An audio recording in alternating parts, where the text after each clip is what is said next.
What's going on, guys? I am Toxic Jordan. Welcome back to the channel. So, Dokkan 2 is live. It is upon us now, so we're just going to be doing a little game tour here, taking a look through all of the things that have been updated, talk about some of the good, some of the bad. Unfortunately, my overall tone on the whole thing is a little bit meh. I kind of expected a lot more from this update, to be honest. I know a similar kind of thing ended up happening around the version Z update time.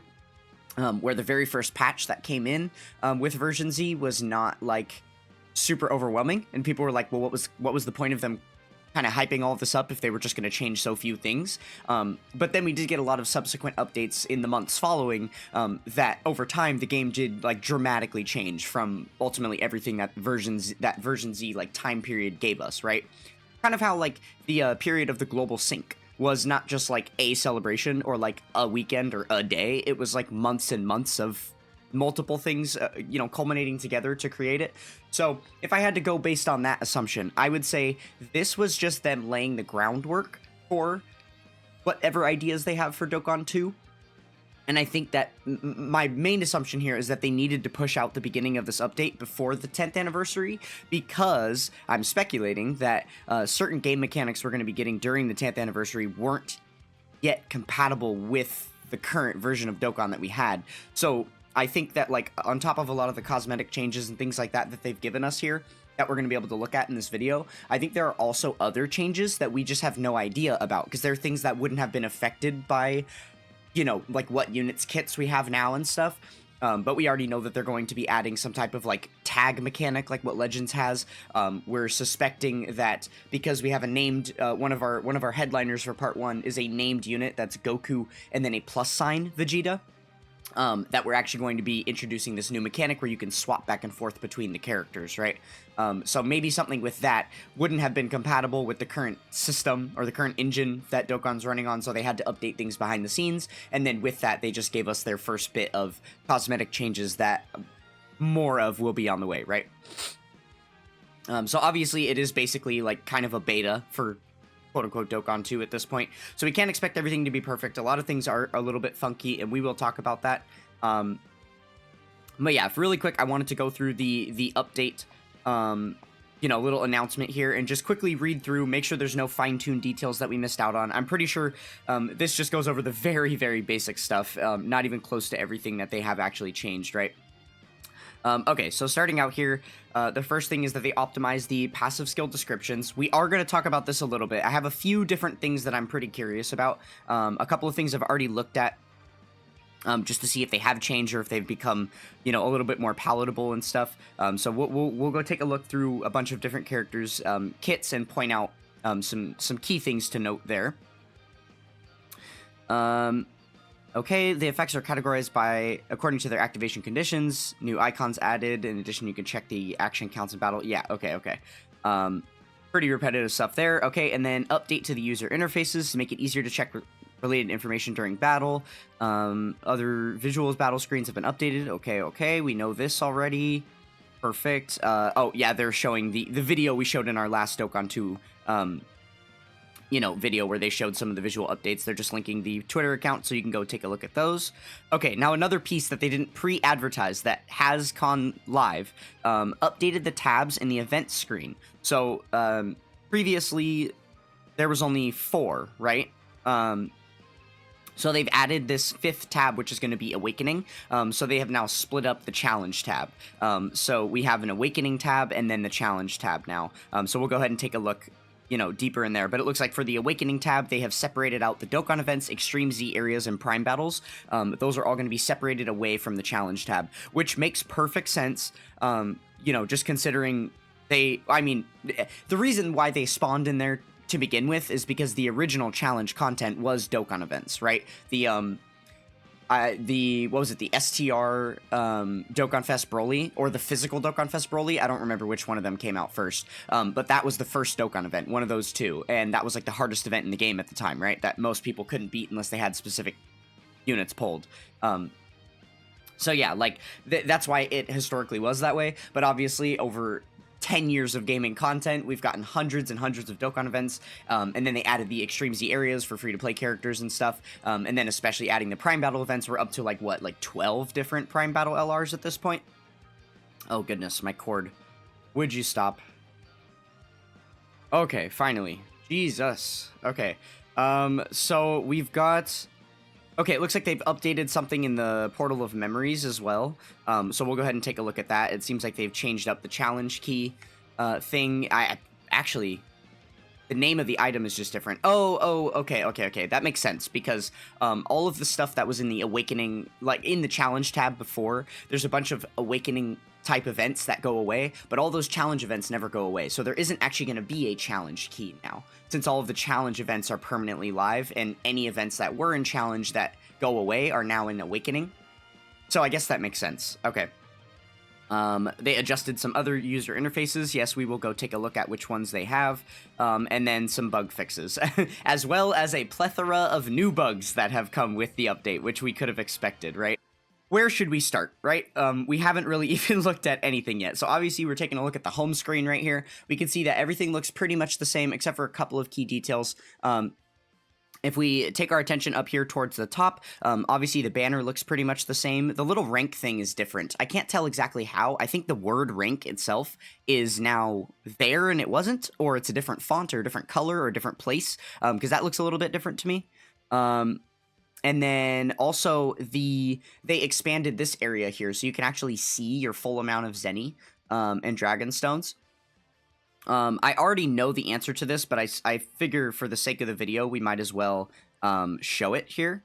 But yeah, if you were to sell statues all the way up, go ahead and do it again. I kind of don't want to go too over. But yeah, I'm pretty sure that the box space cap is still... Oh, we should be fine here. I'm pretty sure that... Or not the box space cap. The Zenny cap is still going to be at exactly the same thing. I don't want to waste too many statues by selling a full 99 if I didn't need them, so... Here, let's just do, like, 30. This should be enough, yeah? Almost. Okay. Here, we'll get it over the cap with this, surely. Okay, there we go. So we are still capped out at the 2 billion Zenny there. Still caps out at the exact same number. You can't go any higher. Unfortunately, that would have been really cool if they had bumped it by another decimal place. That would be really, really cool. And then obviously I can't show you that the stones are the same cap, but I believe that it does still cap you at 10,000 stones. I'm sure that we'll get proof of that in a truth stream coming up soon or something like that.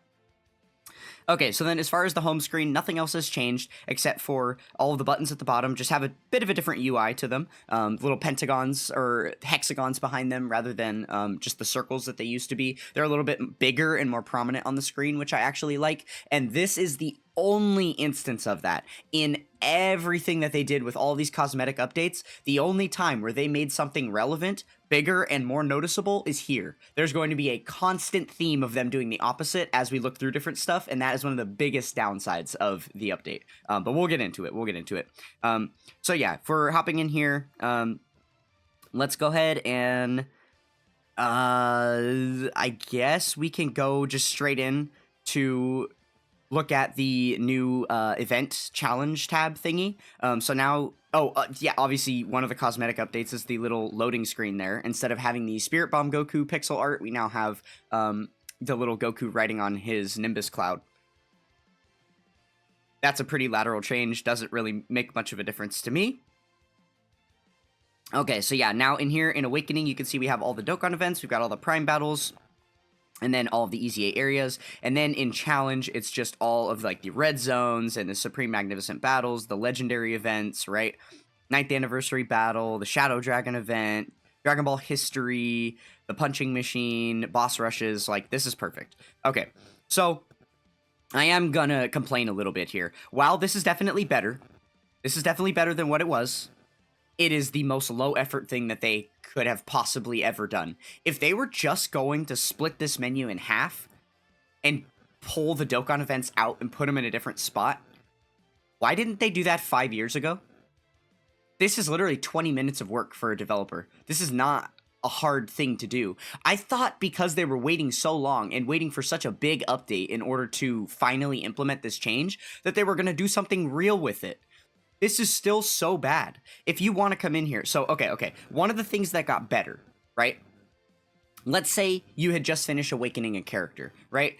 These menus have a memory for what you've previously played. So let's say you're all the way down here at the bottom and you had just like finished awakening a Gogeta card, right? Like a Super Gogeta. So you had finished farming medals on this Dokkan event.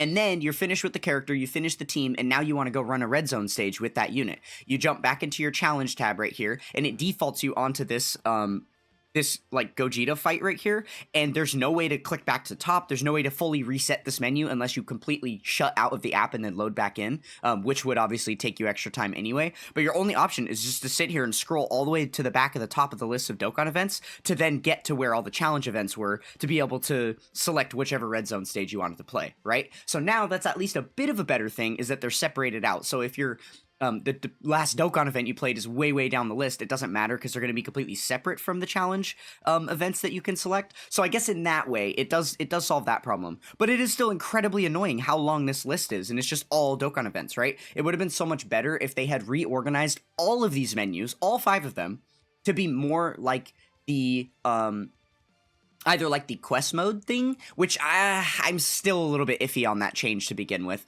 We'll go over there and talk about that in a second. But then, like, to be more like the quest mode stages, the way you select those ones, or to be more like the support memory tab.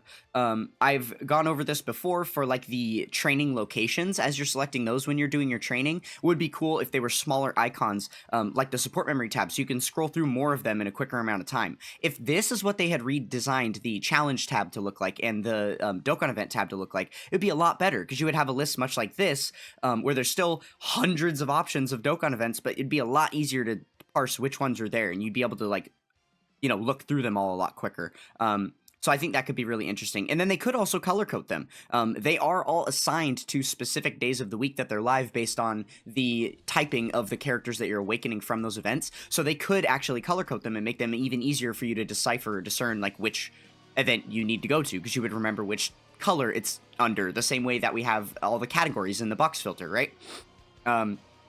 So yeah, they definitely could have put more effort into this, and I am just really sad to see that they did this change, because it makes me feel like I don't have a ton of confidence that they're going to change this, like, ever or anytime soon. It feels like this was their fix overall. Kind of like what they did with the friend system when it was really bad, and then they added the ghost friends, and then they just left it for years on end after that, and they haven't actually fixed it.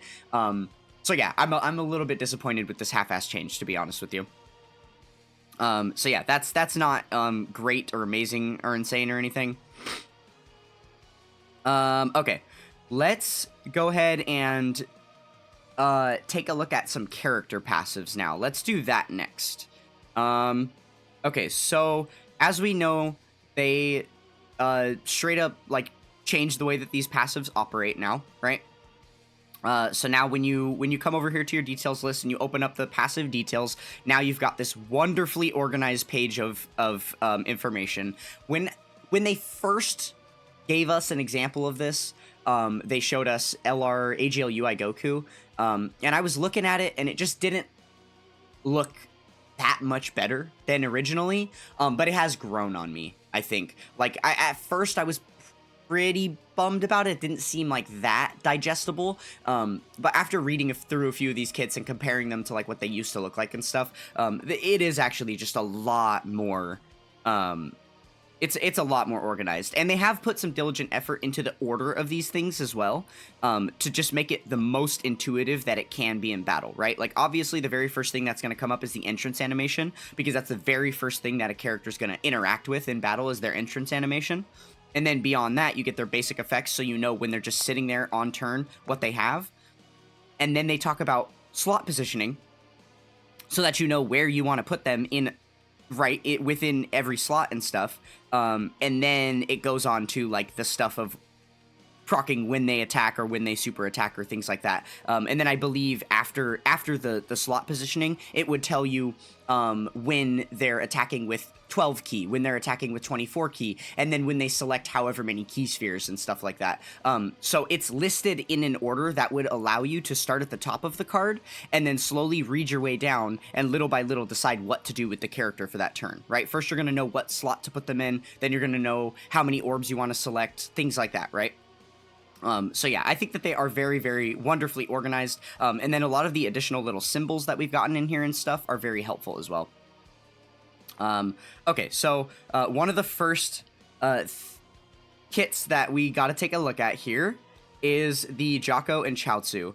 Now, I know this was a big one for people over time because what these passive skills used to say, the passive skill used to say, may stun all enemies. Now, that was just straight up incorrect.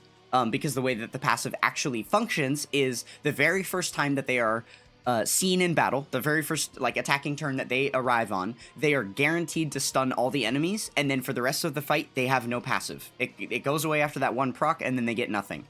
So they did actually update that here. Now the passive skill details shows it correctly. So we have the brand new symbol here, which is activate once only, and then it stuns all enemies. So they actually did fix those passives. That's awesome. Very, very good to know. Okay, so then another passive I wanted to take a look at here. There's kind of two simultaneously that I want to look at. One is Devilman here. So we know Devilman has another one of those meme passives. He's got an ultra rare chance. So when attacking with key 12 or more, great. Oh, actually. Interesting. They did change this a bit. One second. Okay, so ultra rare chance of granting deadly power to attack. Let me see if I can find his old passive on the wiki real quick. Okay, unfortunately, it looks like the wikis have already been, like, auto-updated to the way that the new passives are written. So now they have, like, the bold activation conditions and down below, so we're not going to be able to peek at the old, oh wait, actually there's one more wiki I can check. Please tell me it's on here. This is the wiki that like stays outdated too. But the difference that I wanted to see there was that it used to say he had that ultra rare chance when performing a super attack, I believe, is the way that it worked. Yeah, so this is the old passive. Ultra rare chance to grant deadly power to super attack, which is just a really, really funky, you know, like a really, really funky way to word that. And then obviously we can see now that they've updated it and just say when key is 12 or more. That way you have the clear activation condition at the front end of it, and then it tells you that it grants deadly power to the attack. So that's a very good organized change they did there. But one thing that does suck about it is that they're still using the terminology huge damage, ultra rare chance, right? Instead of just straight up giving us those percentages, it would be really nice if this ultra rare chance button right here was clickable, and then you could see what the chance is, or literally the same way that they set up. I guess you could just do any passive is going to have something in there that shows. Okay, well this one doesn't, but the little thingy here.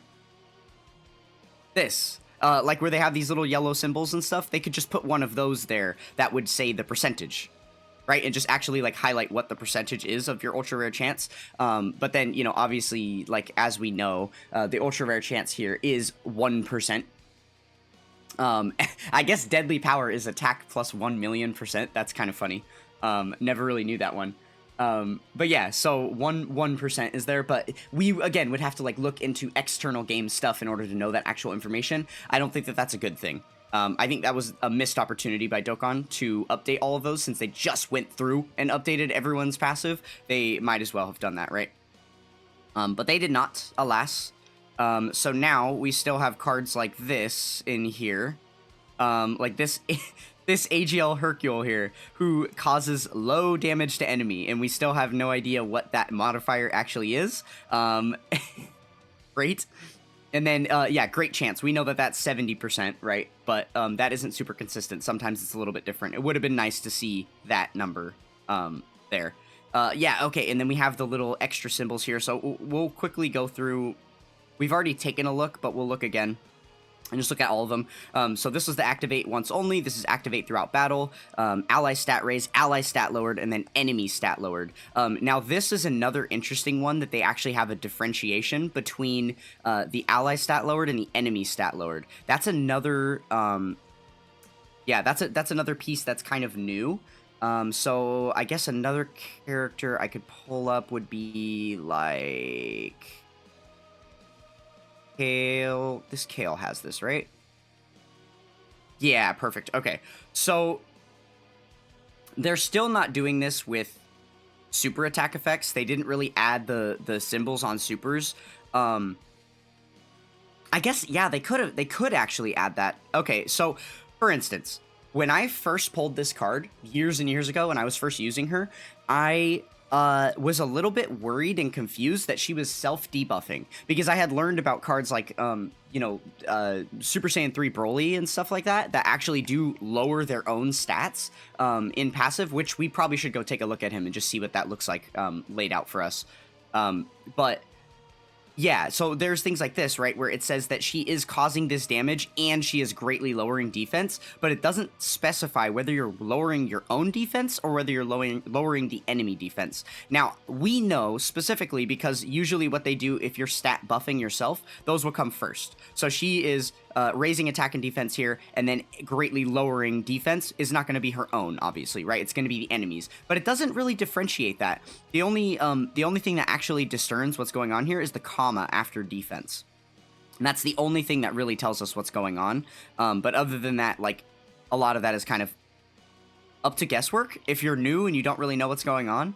But I think it could be really cool if they added those you know, additional symbols there, so that you would have the red arrow down and know that it was going to be, you know, like, okay, yeah. I think this was it. Before she actually Dokkan Awakened, this right here was so confusing to me. Does she lower her own? I still don't actually even know. Based on looking at this, it's completely different, right? Because it's giving us an actual percentage that it's subtracting instead of just like a word modifier. There's a semicolon here instead of a comma. I don't even know if she's doing this to herself or not, right? Like, it's completely undiscernible. So I think they definitely missed the mark with that one. It would have been cool for them to add that kind of thing to the super attack effects and not just to the passives. But it is nice that they have that kind of thing very specifically there in the passive. Okay, who is another one that we want to take a look at? Yes. They should be... Here, let's do this.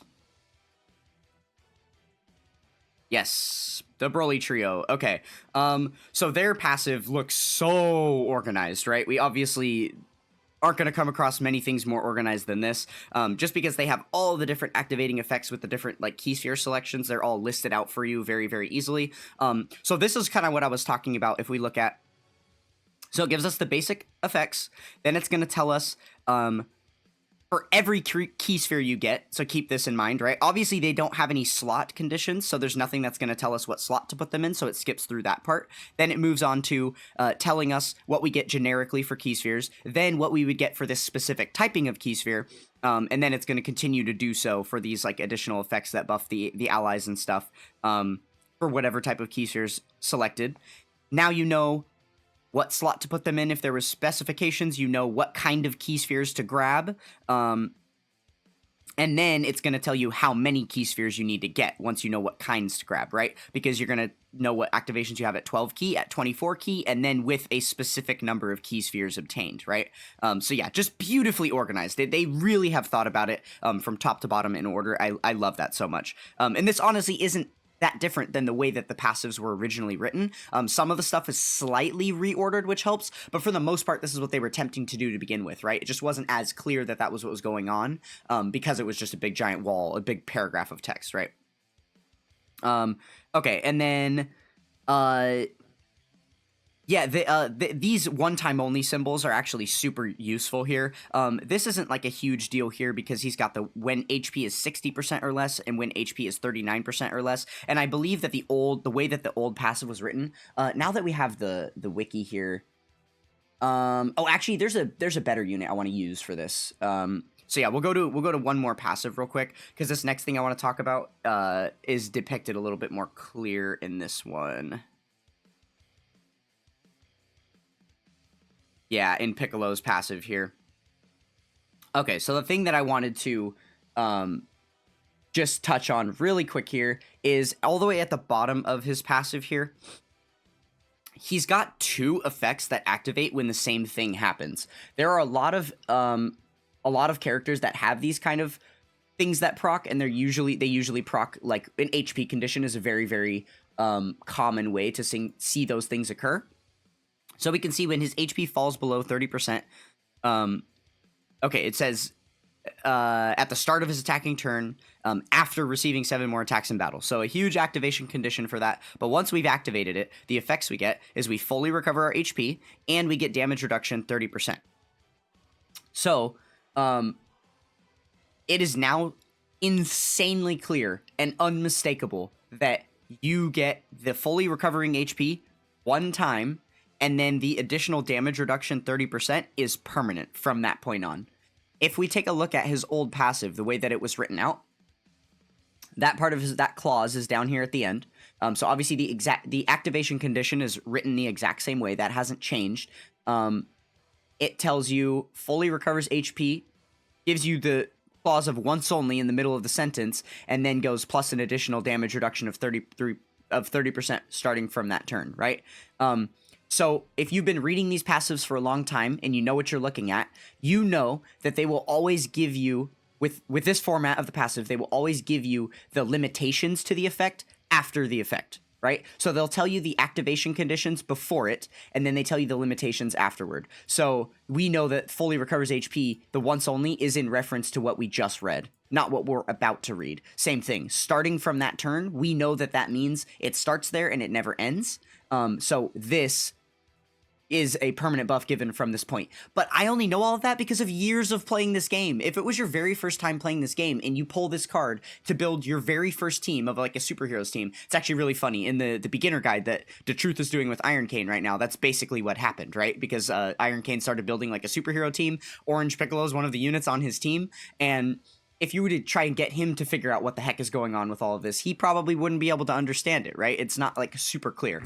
So things like this, where there is a single activation condition that has multiple effects, but some of the effects are one time only, some of the effects activate up to a certain amount of times, some of them are permanent, right? Those things just all became worlds easier to decipher. Okay, so that's enough about passives. Let's go ahead and get a little bit exciting here. Let's jump into battle. How about that? Okay, so now we're going to jump into an event here. We're just going to jump right into a Dokkan event, I suppose. Don't need any major challenge or anything, but the main reason I wanted to build the team I built here is because we've got Evoken. Evoken is known for having a very, very annoying aura around the character sprite, which I think is something that they've removed. So we will keep count of that. Okay, so from here forward, we can see that there's going to be constant visual differences in battle. So, you know, obviously some of the fonts and things like that have changed. The numbers look a little bit different when you're selecting them. It looks like a lot of the same visuals for as you're selecting through the map. A couple of things to note here that are pretty big. So one, we can notice that the character wheel is gone. That is the absolute biggest difference as far as battle stages are concerned. The character wheel is gone. I am currently clicking on the 3 bubbles in the bottom corner to try and open up the menu to see what the rest of our rotations look like, and that is not available. That is the biggest L of the Dokkan 2 update, and it needs to be changed, and I imagine with the amount that the community is complaining about this, it will be changed. I'm really, really hoping. So it's obviously not like a huge deal because you can still see your first rotation, so you know what's going to pop up in the first slot for you, but you don't know who your slot 7 is, right? Because you still have a second rotation and then that slot 7. You're not going to be able to see that slot 7 until after you have entered into battle. So here's the problem with it. Let's say we had a 5 attempt limit stage on a red zone stage, or like 6 attempt limit, whatever it is now, depending on your boost. And you have a specific amount of support memories that you're going to go, you know, attempt to use. So now we jump into the fight. Mind you, these 7 right here, that's only the order you put them on the team. That's not the order they're showing up in rotation. So that menu is useless. Okay, We have the quickened start of battle screen. Love that it does not scroll through all of the enemy effects at this point. Okay, and then only now can we see the next 3 characters coming up, and then now when you click the dots, it shows the whole menu. They should just make it so that when you click the dots, click the little character thumbnails on the map screen, that it opens this too, and then the problem would be solved. I imagine that's the change we will see coming. But yeah, so when you open this up, now you can see who's in slot 7 or whatever, and at this point, your support memory would have already activated. Wait, did it activate? Yes, it did activate for me. Wait, it didn't do... Did it do an activation animation? Am I dumb? I'm gonna have to do another one, because I literally wasn't even paying attention to if it showed an animation for it being active. Okay, so there's a couple things I want to note here. The very first is the item. When you use an item, it looks different now. So we'll go ahead and check this out. Boom! Look how cool that looks. I think that's updated. The graphics look pretty good. It looked a lot rougher, you know, prior. The item would take up the entire screen, and it just had a lot of like pixelated looking JPEG stuff around it and behind it. It wasn't great. So they definitely done a better job with that now. And I think the animation is actually a little bit quicker now too. I could tell from just like how often I use Ghost Ushers in the World Tournament before I'm able to like go through and click on my orbs.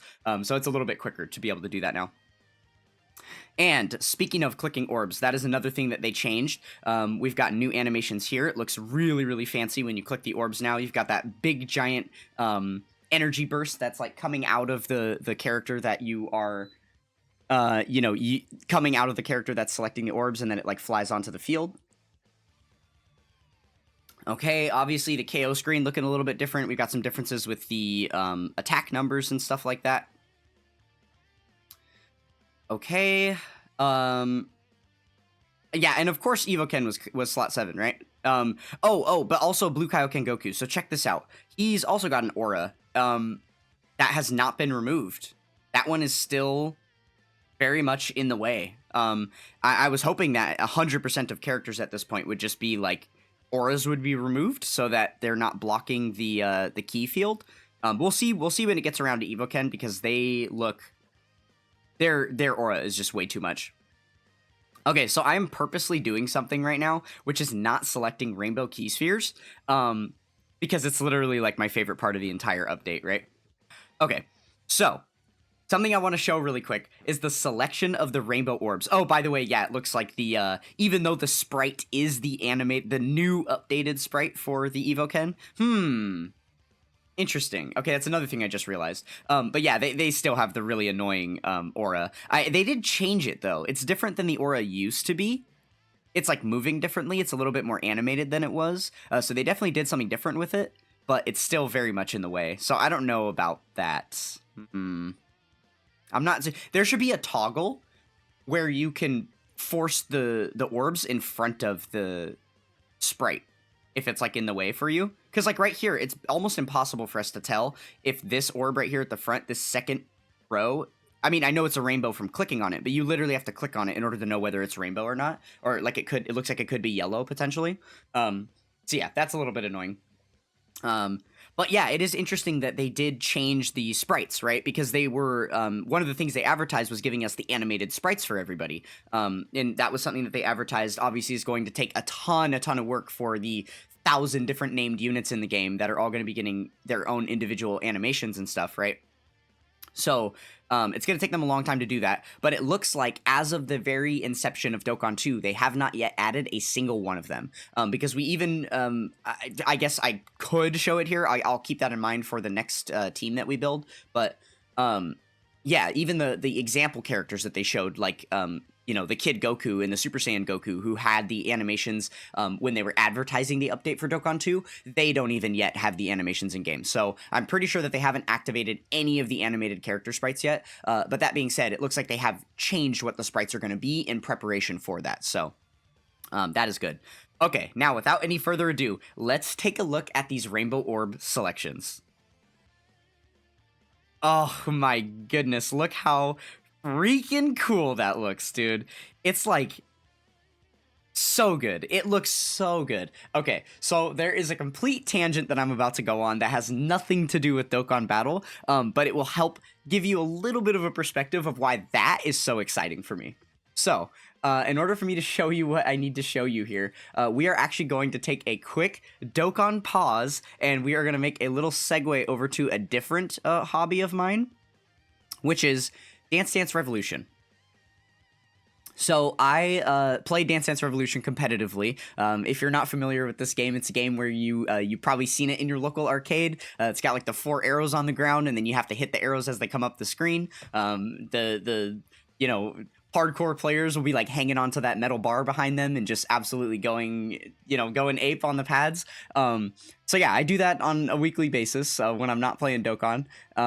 And in one of the old versions of the game, so this game, as you can see, this video was uploaded like 2 years ago. This is an older version of the game. They had a different UI back then. So you can see all of these level folders here. These are all of like the song levels in the game. And what happens when you clear a folder is you get this little lamp that shows on the folder. So all of these lamps you see up here at the top, here, I'm going to play it really quick so you can see the way that they're animated.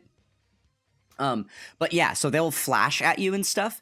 Basically, when you get perfect scores, when you get a perfect score on a song, it gives you this like white and rainbow lamp that goes with the song. And then when you finish an entire folder, you get that cool looking lamp on top of the folder.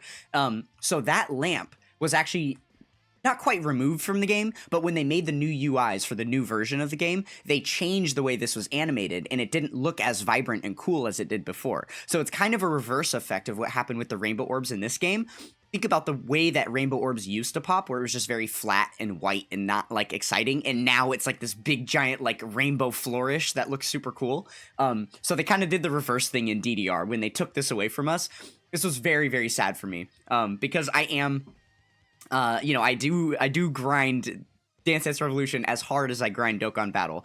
So going and getting perfect scores on all of these songs in the game. Keep in mind, you can see right here, you have got beginner, basic, difficult. This says expert under this highlighted part, and then challenge.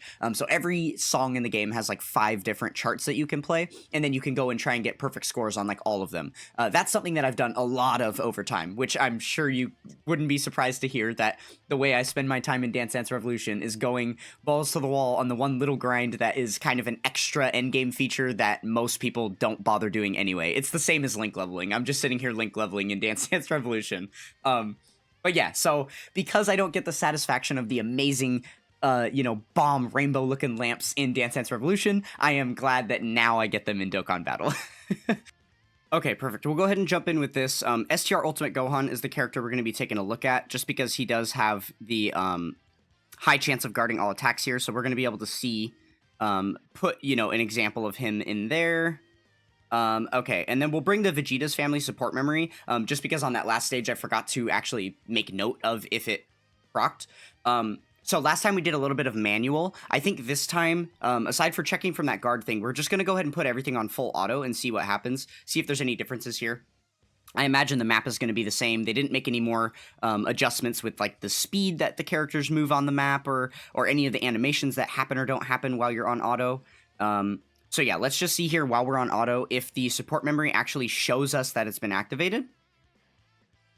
Okay, cool. So it must have last time. I just blanked on that actually happening. Oh, wow. Okay, that's annoying. Now, when it's very first showing you, like, it's giving you your 3 characters that are about to start in battle, you can't click the auto on or off. So that means that while the character, like, I do this sometimes, where you saw how he just selected key spheres, I was not able to turn the auto off in time to prevent him from doing that. So that's a funky piece, too. I don't really like that. Interesting, though. Okay, so another piece that we didn't really talk about in battle last time that we can mention here is the HP bar. It's a little bit different. It's cut up into 5 chunks now, so it's a little bit easier to see, like 20% at a time. But then also, even more than that, it's easier to see because they actually list the percentage right there on the screen for you. So you can very easily see exactly what percentage you're at, which is really helpful because there's a lot of units in the game that have activation conditions for certain effects. The main 2 that always come to mind are the Tech and AGL Golden Frieza cards that have to be at below 40% and below 50% respectively in order to lose their damage reduction, right? In order to like, yeah, like basically lose their passive and be a completely useless unit.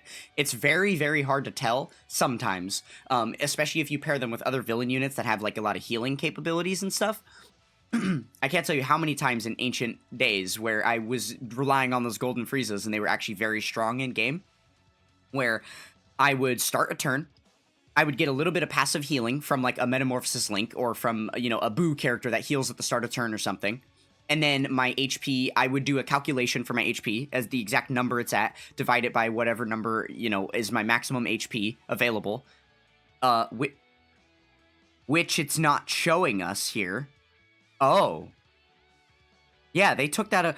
Ooh, I don't like that. Hold on. Oh my goodness. Okay, let me finish my tangent here real quick.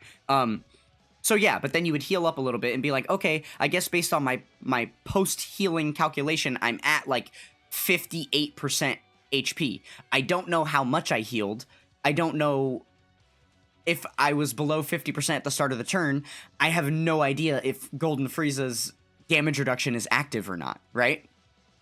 So yeah, now at least you would be able to see at the start of the turn what your HP displays that it's at, and then you would know, because you would just see the physical percent number right there, right when it starts. I suppose if you were to heal at the start of turn 2, then that would kind of like, it would be one of those situations where you really have to like pay attention and look right at that moment to know, but at least having the HP listed there is good. But it's stupid that they took out the fraction part of it. So now you can see what your HP number is currently at, but you can't even see what the maximum available you have is. You could just see like what you're at and then the percentage of your total that is. So they basically just reversed this, where now if you want to know what your maximum is, you still have to open up a calculator and do math. Why would they take that away? I don't know. But on top of that, it's also really, really... this is an example of one of those cases where they made stuff too small. I think that the 3 characters in the bottom right corner are way too small as far as viewing who's coming up next. If you have a team of all the metal coolers, and it's just a bunch of different metal cooler looking units there, you're not going to be able to discern which ones are which. Granted, the typing will help out a little bit, but other than that, you're really, it's going to be hard to see those things. I think they should make that part of the screen a little bit bigger, for sure. Also, the percentage and the HP bar, those need to be bigger. Those numbers are insanely small. I don't even know if you guys can read that on screen right now. Like, looking at my OBS setup, I could barely read the number on there. It's so small. And then I think that the auto map and auto battle buttons should be a little bit bigger too. The Dokkan bar as well. Yesterday when I was playing, you know, post Dokkan 2 update, I ended up proccing a Dokkan attack or two, and I just accidentally, I didn't even realize it was going to happen because the bar is so small. It's the same colors, everything around it. It's like so easy to forget about and not like see it building up. Oh, here's an idea. Since they went and added the percentage for the health bar, why not add a percentage for the Dokkan bar? Or even, it's literally a flat amount of charges that you need to select. Like, let's say it's 70, right? You select key spheres 70 times, which means if you were to select only same type key spheres, it would be 35 times, and then it would proc, because obviously you get double the activation when you select same type key spheres on the Dokkan gauge. Why not give us a number next to the auto map button, a number right there that tells you how many more charges you need to select in order to fill up the Dokkan gauge, so that you can more accurately use it for yourself, right? Doesn't make any sense. Okay. So yeah, rant. Aside from those, okay, so with Gohan, we should have a guard symbol. Yes, right here. Perfect. I believe we can see in here, it will show us what the guard symbol looks like. No. This menu doesn't show all of those. Is there a menu that shows all of those? Because it's all these here. But we can see that guard symbol. It's the little, you know, the guy crossing his arms, and then he's got the 5 typings right there, basically saying that he is strong defensively against all the typings. So we can actually see now. This is huge. Previously, the only way it worked is you had to, you know, put him in front of an attack, and then after he took the attack, you would see a down arrow symbol if he was guarding, or just, you know, an up arrow or a side arrow symbol if he was not guarding. And now you don't have to worry about that. Now you don't have to play that gamble, throwing him in slot 1 and then hoping he protects your team. Now you'll know at the very start of the turn whether he's going to have that ability active or not. So that is very, very good. Now, I don't think that this changes... like what I was talking about with the golden Friezas, because it's still just going to depict to you that below whatever, you know, threshold, they're going to have that damage reduction, but it doesn't actually show if it's active. I guess that would be the one place that they could further update these passive skills. So you know when you have a transformation, surely I've got a unit in here with it. Yeah, so they have a special fusion. So after you transform, anything that changes about the kit becomes highlighted with this, like, you know, kind of rainbow flourish overlay thing that they've got going. So what they could do with that is they could do that in the passives as well. For parts where it's actually active currently, they would highlight it in that rainbow. And then if it's something that's not yet activated, then it wouldn't be highlighted yet, right? I think that could be really cool. Then you would know for things like the Golden Friezas, you would be able to tell. They get however much damage reduction above HP, and then if they go below HP, they have this amount instead. Then one of those parts of their passive would be highlighted, and then it would just be as simple as go look at their passive. You could see what's highlighted. You would know exactly what's active, and then you could just move on. So there's still further changes that they could definitely make to make those things better. But so far, so good with the passives. Okay, another thing that I want to point out here, this isn't a huge deal, but it is still definitely a downside. The attack stats. Take a look at the attack stat here when we do our super. It's a little bit smaller than it was. I don't think it's on screen quite as long. Maybe it's like exactly the same, but it's definitely a smaller number. And there's just so much space on the screen, especially because of how short of a time frame it's on screen for. It should just be bigger. It should just be more noticeable. It's the attack stat is something that a lot of people look at, especially considering, you know, there's a lot of parts of your kit that aren't active here, so you can't rely on these numbers down here at the bottom. They kind of mean nothing. To be honest with you, I would think it'd be a better change if instead of having an attack number right here, this was the defense number. If that was the defense number, it shows you how to defend yourself against these characters, and then as you're attacking, it would give you your attack stats when you launch your attacks, right? I think that could be really cool. Is that new? Unit super attack. I don't actually know if that said that before, or if they've added the unit super attack graphic just now. Interesting thing to wonder. Okay, well, that's basically it for the in-battle updates. There's not too much else to note there. I guess there are some issues happening with some of the more major animations. There are some characters who've got, you know, who've got, like, active skill super attacks or things like that. And there's a little bit of, like, desync that's happening, apparently, with these characters because, like, the little cut-ins are causing an issue, I guess. Yeah, I guess that's another thing that we can note. Let's talk about that for the entirety of this rotation here. So a cut-in is basically anytime you see that little sliver that goes across the middle of the screen that just shows like the enemy's or the ally's face for a second. There's a lot of those now that are going to first prompt you when an ability is about to activate and then show you the animation of the ability activating, and it's a little bit redundant. For instance, if someone has an ability that is super attacks guaranteed to hit, first you will get a little cut-in that shows you attacks guaranteed to hit, and then they will start attacking, right? It's little things like that. Or like if someone's going to get an additional attack, they will first get the cut-in that says it's going to do an additional, and then they'll do the additional, right? Or if a unit is going to evade an attack, first it'll do the cut-in that shows the evasion activation, and then it will show the attack hitting and then evading. So it's like it just takes up a little bit of extra time in battle, and I guess when being applied to some of those active skills and things like that you're going to be procking, let's say like you launch the active skill and then the active skill gives guaranteed crits for the turn, it might show like a guaranteed crit cut-in, and then while that guaranteed crit cut-in was happening, it already started playing the music for the animation, so then the rest of the animation is completely desynced from the music, and it just looks odd as the animation plays, because you'll see them go on the screen, and then you'll hear the or it'll be like the other way around, right? Like you'll hear it and then you'll see it on screen, and it's just a little bit funky. So that obviously seems like a pretty simple bug fix that they could work around, but I think it just kind of was an unnecessary addition for them to start adding all those cut-ins to begin with. I don't think that they needed to do that. But yeah, certainly adding a toggle where you could like flip them on and off would be nice, like you can do with a lot of other animations, right? Okay. Is there anything else that I want to talk about here? We've gone over all the visual differences in battle. We've gone over the passive skills, which was like the huge thing, right? We've gone over the challenge and awakening tabs. Let's see. I don't think there... we didn't actually look in the portal of memories. Let's do that really quick, just for the sake of seeing it. Yeah, so there we go. Now it's exactly the same as it was, except for instead of it being called the challenge key, it's now called the awakening key. As you can see, it didn't affect your amount of them. We still got the exact same number of them. It still looks exactly the same and everything. So yeah, no big deal there. Okay. Oh, there is one other thing that I want to show off. We didn't actually go over this at all. But this is somewhat relevant for sure. Like, in a way, it's not like a game-breaking change, but there is use cases for this.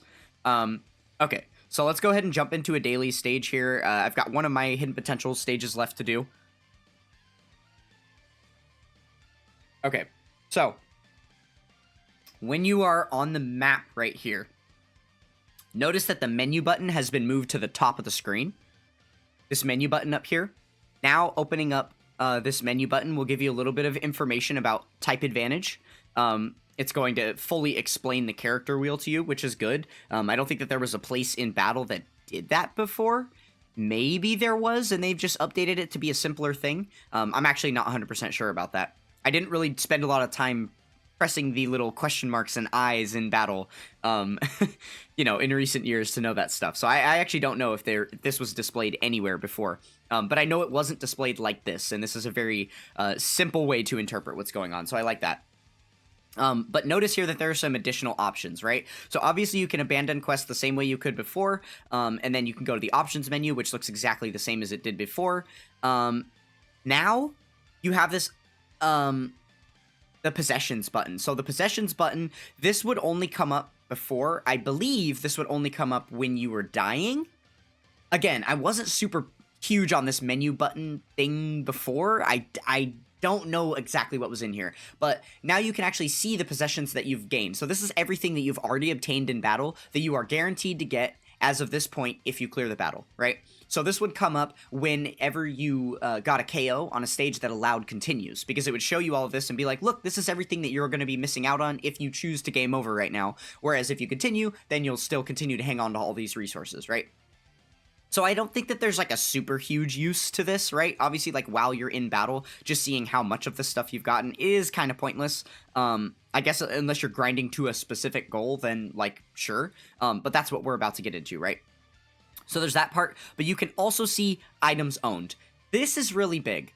So I know a lot of people were looking at this like, wow, that's kind of unnecessary. That's kind of like irrelevant, right? Yeah, so I've... For the most part, it is. There's a lot of this, like, why are you ever going to need to be able to see how many training items you have in battle, right? Like, this is completely pointless, right? There's no...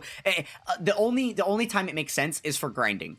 And a lot of the times but if you're already in the stage, you already spent the currency to grind whatever thing anyway, so even if you already have enough of what you needed, you could still just jump in. Like, you still might as well play through the stage to get extra if you already spent the stamina to start the stage to begin with, right? So, and not super relevant, but there are some use cases here. So I'm going to show you a perfect example here. So we'll go ahead and get through the fight really quick, and then we'll jump back into that menu once we get out. Okay, should be super quick. By the way, I do recommend that everybody does this.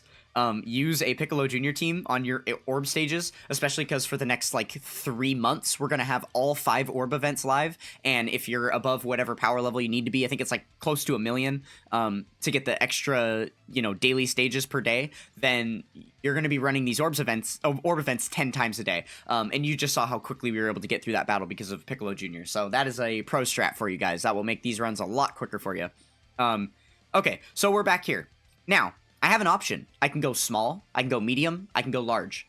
But I have no conceivable idea how many orbs I have of any of these typings. I have been talking about this for a long time too, that up in the upper left here, like right under where it says AGL Hidden Potential Event at the top, they should just have it listed on screen and show you exactly how many orbs of each size you have. Why is it not there? There's a million free space on this screen. They should totally be showing you that. But now, they don't really have to, because you can just go to Menu, Items Owned, scroll down here to Potential Orbs, and now we can see exactly what I've got. So based on what I have here, it's looking like I am a little bit low on Smalls. Smalls is the one I need the most of the AGLs, which actually works out perfect because that's where the question mark spot is. But let's say we had multiple question marks and we didn't know which one to favor, right? Now you can actually see these in battle. That is a big deal. That is a huge change. That is also going to, more importantly than the normal potential orbs, which, you know, a lot of people are probably rolling their eyes at that comment I just made because they're like, well, whatever, I have so many hundreds of thousands of potential orbs, I'm never going to use them all anyway, who cares, right? Okay, sure. The same cannot be said about free-to-play units, right? Because there are a ton of different free-to-play units that create their own type of potential orb with their own event, and then you have to grind their specific story event in order to see, or, you know, in order to earn the potential orbs for that character.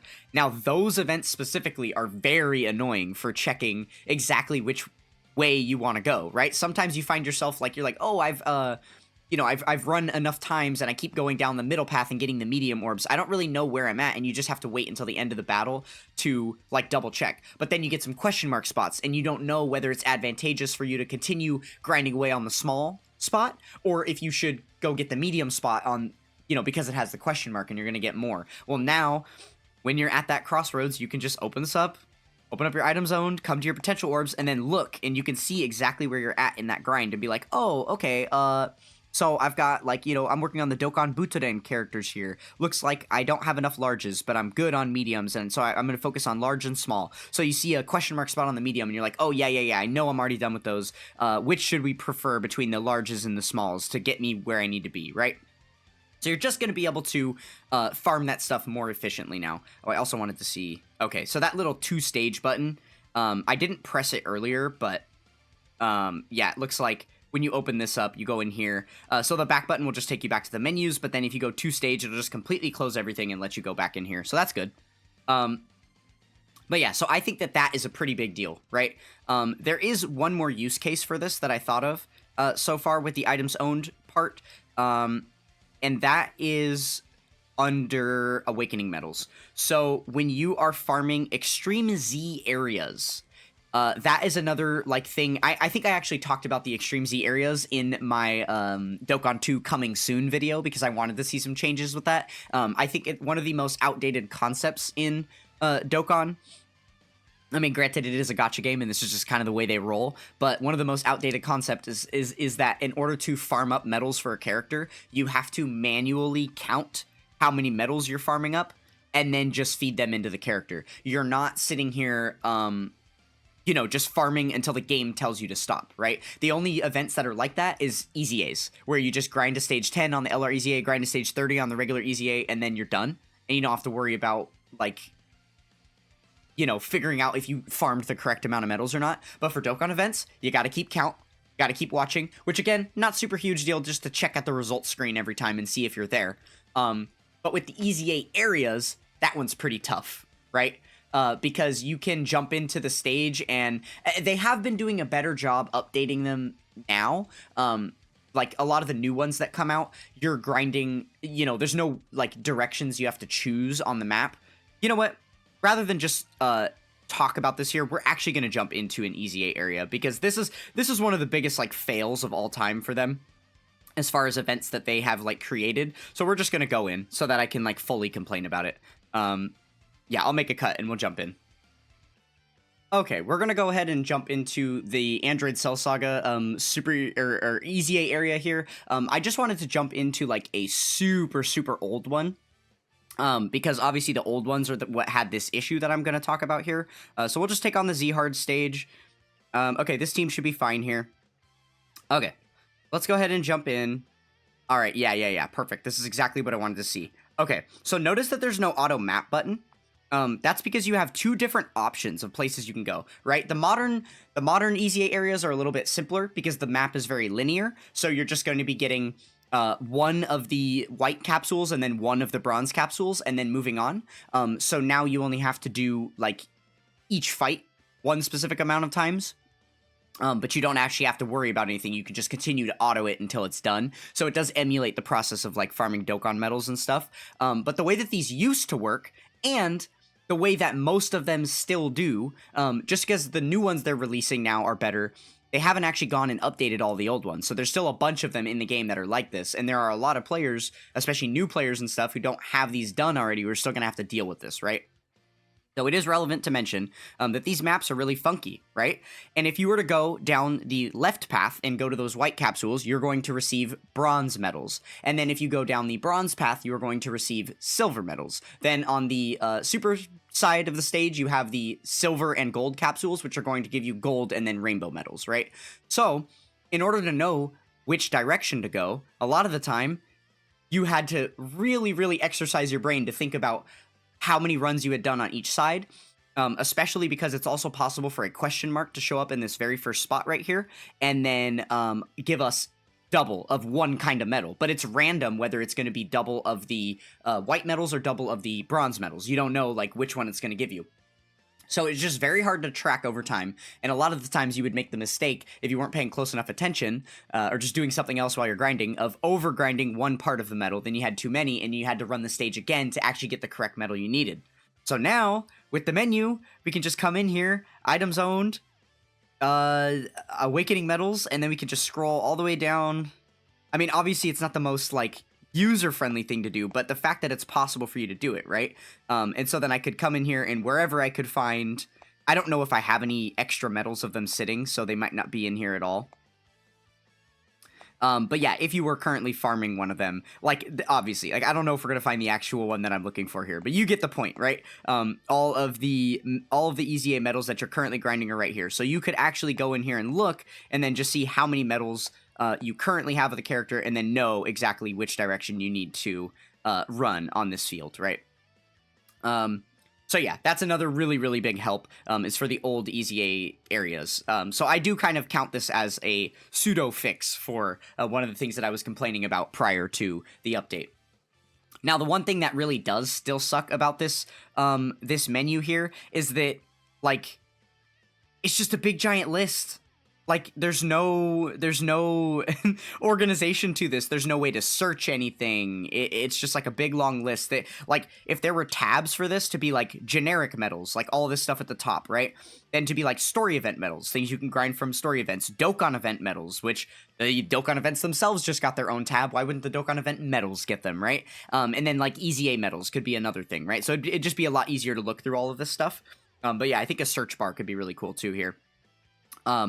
And not just for this menu in-game, but this menu has always existed, right? And it's just like in the menus, like outside of this, those things should also have better searchability functions, I think.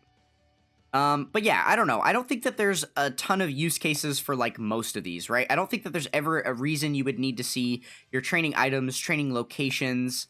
Yeah, you probably... See, here's the thing. Okay, yeah, you want to see your skill orbs in battle. The only time I could ever imagine even wanting to check that would be, like, if you were farming, like, let's say, like, the Ginyu Force category-specific medals that you get to use on all the free-to-play Ginyu Force members.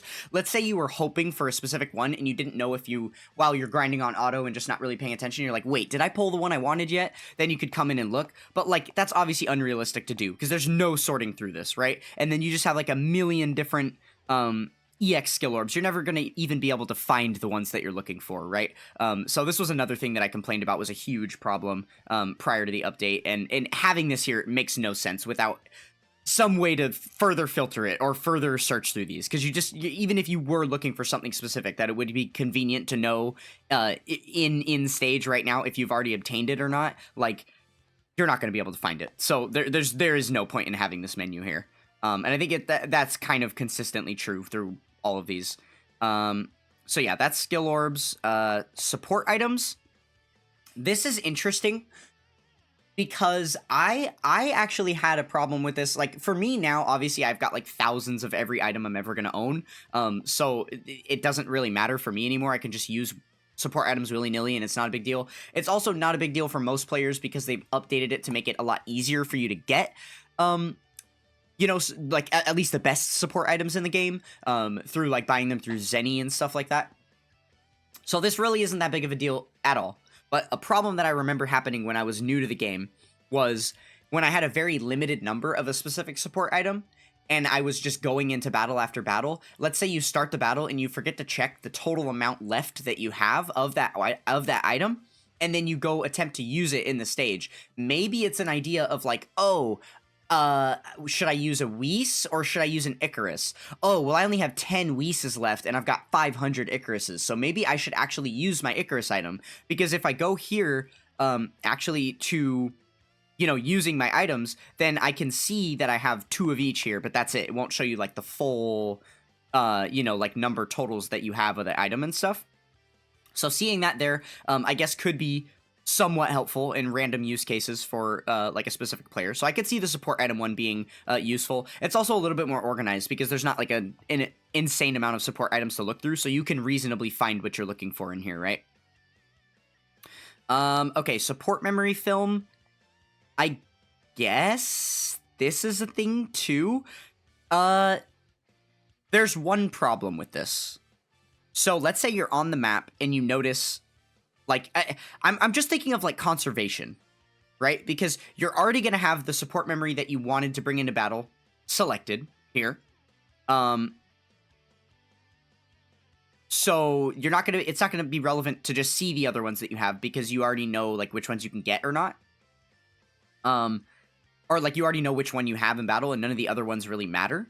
Right? So I don't know. This is kind of useless to be able to see. But then I guess you can actually see how many reels you have left, which again, you're going to know at the start of the fight before you go in, but I guess you could see it here now. I really don't think it matters that much. Actually, okay, here's one use case. So I always deplete my reels. Obviously for, you know, we've got the Oolong one right here.